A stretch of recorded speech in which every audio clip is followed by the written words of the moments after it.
Assalamualaikum warahmatullahi wabarakatuh. Halo, apa kabar semuanya sobat, dimanapun Anda berada. Kita ketemu lagi di channel Jumpa Hamzah. Setelah di beberapa episode dan setelah beberapa video sebelumnya kita sudah pernah membahas tentang banyak sekali beberapa bangsa yang ada di dunia. Ada bangsa Melayu, ada bangsa Cina, bangsa Tamil, kemudian Austronesia, Melanesia dan seterusnya. Nah, kali ini kita akan membahas tentang hal yang serupa, tetapi ini merupakan sebuah klasifikasi atau generasi-generasi dari sebuah peradaban umat manusia. Karena kita ketahui banyak sekali manusia-manusia modern dari dulu hingga sekarang yang tentunya masuk sebagai klasifikasi atau ada klasifikasinya. Ya, kita sering mengenal yang namanya generasi Z, generasi Y, generasi milenial, generasi boomer dan seterusnya. Tentu hal itu semuanya adalah bertujuan untuk mengidentifikasi dan mengklasifikasi bagaimana manusia tersebut mengalami perubahan dari generasi ke generasi. Time is change, generation is change, generation is not the same. Ya, generasi pasti berbeda manusianya, manusia pasti berbeda generasinya. Tentu semua itu memerlukan sebuah perlakuan dan juga memerlukan sebuah penyesuaian serta memerlukan effort untuk terus memberlangsungkan atau keberlangsungan peradaban umat manusia.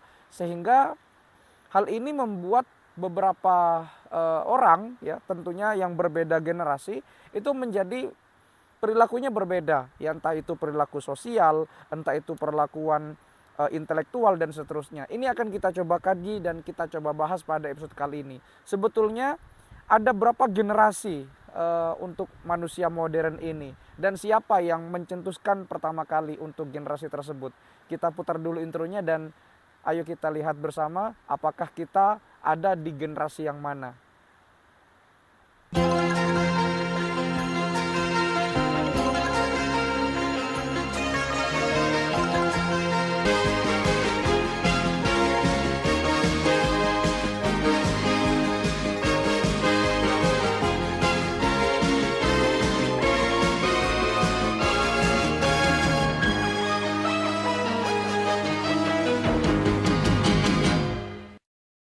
Tentu kita sudah pasti pernah mendengar ada kalimat yang berbunyi setiap generasi ada orangnya, setiap orang ada generasinya. Generasi akan terus berkembang seiring dengan perkembangan umat manusia dari dulu hingga sekarang. Tentu semua itu adalah suatu pencapaian yang luar biasa dalam skala peradaban umat manusia.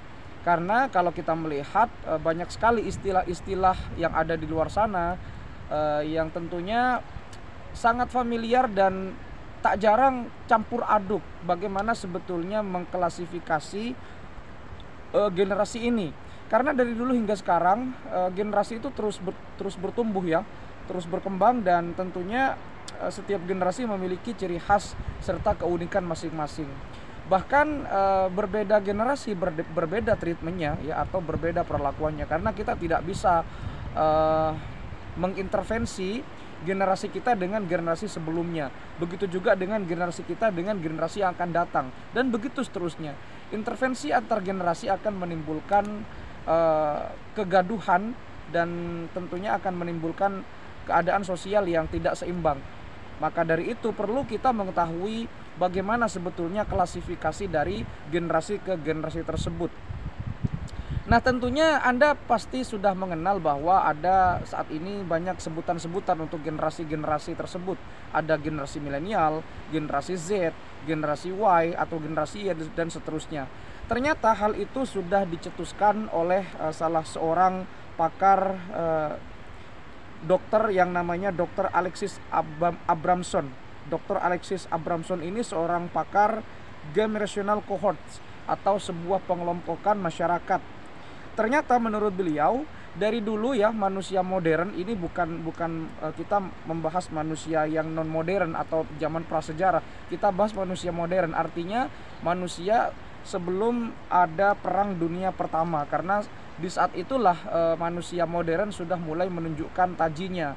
Artinya kalau sebetulnya klasifikasi untuk manusia modern itu ya dari dulu zaman Renaissance mereka sudah dalam tanda kutip umat manusia sejak Eropa kebangkitan Renaissance itu sudah mulai mengenal agama, teknologi sudah mulai maju. Tetapi menurut Dr. Alex Abraham, manusia modern itu dihitung ketika sebelum Perang Dunia Pertama, karena memang dunia pada saat itu sedang mengalami perubahan besar-besaran ya di bidang kemiliteran, di bidang teknologi, di bidang keagamaan, di bidang pariwisata, bahkan di bidang teknologi, komunikasi, telekomunikasi dan seterusnya.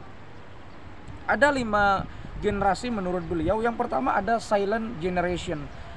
Silent generation itu adalah orang yang lahir antar rentan tahun 1922 hingga tahun 1945. Kenapa dikatakan silent generation? Karena pada saat itu mereka adalah generasi yang bisa dikatakan kaku dan bisa dikatakan mereka diam terhadap beberapa gejolak sosial, politik, budaya yang ada di zamannya. Kenapa?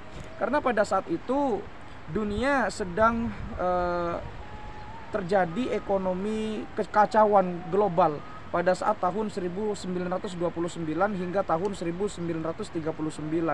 Dan kalau Anda menonton film Pearl Harbor, nah di situ pemerannya digambarkan adalah generasi silent generation itu yang lahir antara rentan tahun 1922 hingga tahun 1945. Dan mereka cenderung berhati-hati akibat dari dampak kekacauan ekonomi global yang terjadi pada saat itu.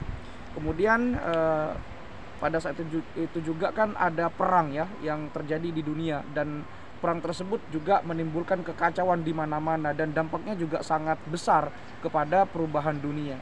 Jadi mungkin beberapa orang pada saat ini di zaman milenial ini, mungkin orang yang lahir antara rentan tahun 1922 hingga tahun 1945 mungkin sudah wafat ya. Kalaupun ada mungkin hanya tinggal beberapa, tinggal segelintir saja karena umurnya sudah berapa tahun, hampir 100 tahun itu.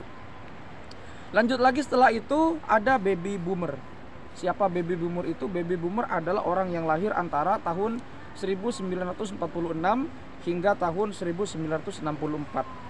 Ya, disebut dengan baby boomer karena mereka sudah mengalami yang namanya masa transisi dari Perang Dunia Kedua, dan mereka akan memperbaiki perekonomiannya pasca kekacauan ekonomi global di generasi sebelumnya itu di tahun 1939, dan mereka lebih pekerja keras sehingga mereka disebut dengan boomer. Boomer itu berarti sebutan lain dari workaholic, sehingga orang-orang yang lahir di tahun itu yang saat ini menjadi ayah atau menjadi seorang kakek, ya tentunya mereka akan lebih bekerja keras dan memiliki etos kerja yang lebih tinggi dan lebih semangat.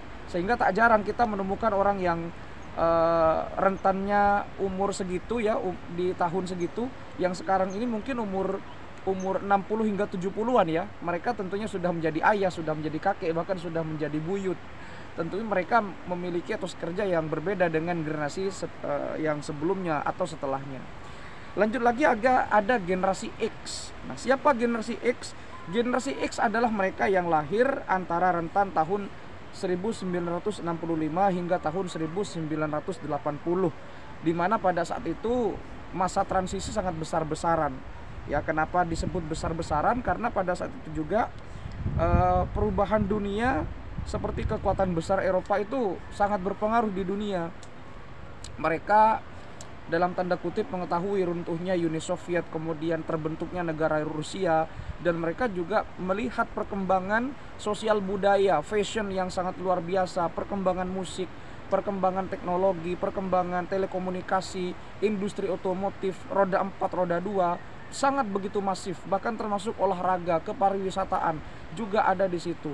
Sehingga generasi X itu cenderung mereka lebih peka terhadap urusan sosial, karena mereka di generasi itu sudah melakukan dan sudah merasakan perubahan sosial akibat dari dampak kekuatan besar Eropa pada saat itu di Eropa Timur yang didominasi oleh Uni Soviet runtuh, kemudian berganti menjadi negara Rusia. Kemudian ada generasi Y atau generasi Y. Nah, generasi ini juga sering disebut dengan generasi milenial. Siapa mereka? ternyata generasi milenial itu lahir antara rentan tahun 1980 hingga tahun 2000 atau disebut dengan milenium ketiga. Nah, orang-orang yang lahir di situ disebut dengan generasi milenial karena pada tahun 2000 itu sudah masuk ke milenium ketiga, sudah masuk ke abad 21. Sehingga perkembangan teknologi pada saat itu sangat masif. Ya, mulai dari tahun 90-an akhir hingga mencapai tahun 2000-an itu perkembangan teknologi, terutama teknologi informatika, teknologi informasi termasuk IT, komputer, internet, kemudian telekomunikasi apapun itu bentuknya, bahkan proyek luar angkasa itu sangat besar-besaran dan sangat masif. Sehingga generasi-generasi tahun 1980-an hingga 2000-an itu dikatakan generasi yang mungkin sangat bahagia, karena bisa saja generasi itu adalah generasi satu-satunya yang melihat perubahan dari mulai awalnya adalah manual, kemudian menjadi otomatisasi, menjadi automasi. Dari mulainya tidak tahu yang namanya internet, kemudian tahu internet. Sehingga tahun itu juga antara 80-an ya, tahun 80-an hingga 2000-an itu kan ada generasi 90-an, di mana menurut beberapa pakar juga generasi 90-an itu konon adalah generasi yang sangat indah dan sangat bahagia karena mereka merasakan dan melihat perubahan secara nyata yang begitu masif. Antara tahun 80-an hingga tahun 2000-an itu perubahannya sangat besar ya. Termasuk juga ada beberapa artis juga yang ikut merasakan di situ. Sehingga kalau kita mengenang masa lalu kita, termasuk saya yang lahir tahun 90-an, ya pada saat itu sangat indah sekali. Serial televisi, ngumpul bersama teman, ngumpul bersama keluarga di hari Minggu nonton kartun, itu tidak bisa terlupakan oleh generasi selanjutnya. Ya, sehingga bisa dikatakan generasi milenial itu adalah generasi yang terbaik ya. Mungkin butuh satu milenium lagi, butuh satu generasi, atau bukan satu generasi ya, butuh 1000 tahun lagi untuk hal seperti itu. Mungkin di tahun 3000-an nanti, 3000 awal itu akan terjadi lonjakan besar-besaran seperti tahun 2000-an itu. Yang terakhir ada Gen Z atau generasi Z ya. Gen Z ini lahir di tahun 1995 hingga tahun 2012. Kenapa disebut Gen Z? Karena mereka high tech atau high technology. Mereka secara masif melihat perubahan besar-besaran dari teknologi yang awalnya jaringan 5G, kemudian sekarang itu menjadi bergiga-giga gitu ya. Dan mereka juga terlibat terhadap perubahan sosial media yang begitu masif, penggunaan Facebook, penggunaan email, penggunaan aplikasi, dan mereka juga disebut dengan screen addict. Kenapa disebut screen addict? Karena mereka menghabiskan menghabiskan di depan layar monitor atau di layar gadget masing-masing dan melupakan kehidupan sosial yang nyata. Sehingga kalau anak-anak bocil gitu ya, yang lahir di tahun 95 hingga tahun 2012, mereka cenderung lebih bisa mengedit ya, walaupun sebetulnya mereka juga belajar sih ya. Generasi yang dulu-dulu juga sebetulnya bisa kalau belajar, tapi kalau yang generasi Z ini atau Gen Z ini, mereka cenderung lebih peka terhadap perubahan sosial media, yang mereka dikit-dikit update status, bikin story IG, bikin channel YouTube seperti saya, dan seterusnya.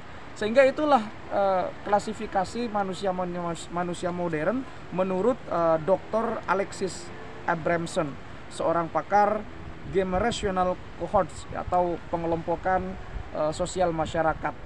Apakah Anda masuk generasi yang mana? Silahkan tentukan sendiri. Yang jelas setiap generasi ada orangnya dan setiap orang ada generasinya. Perlakuan orang terhadap teknologi dan sosial budaya itu bergantung terhadap pola pikir yang dibawa oleh generasi sebelumnya. Kalau Anda misalkan seorang ayah, jangan mendidik anaknya dengan generasi yang sama dengan seumuran Anda, karena itu akan salah. Ya, mari kita sambut generasi dan perubahan itu, karena perubahan itu adalah merupakan hal yang mutlak dan kita nggak bisa menolak perubahan. Yang jelas kita harus menjadi orang yang peka terhadap perubahan. Terima kasih sudah menyimak, mudah-mudahan bisa bermanfaat. Kalau ada keterangan yang kurang lengkap silakan koreksi di kolom komentar. Sampai jumpa di video berikutnya. Wassalamualaikum warahmatullahi wabarakatuh.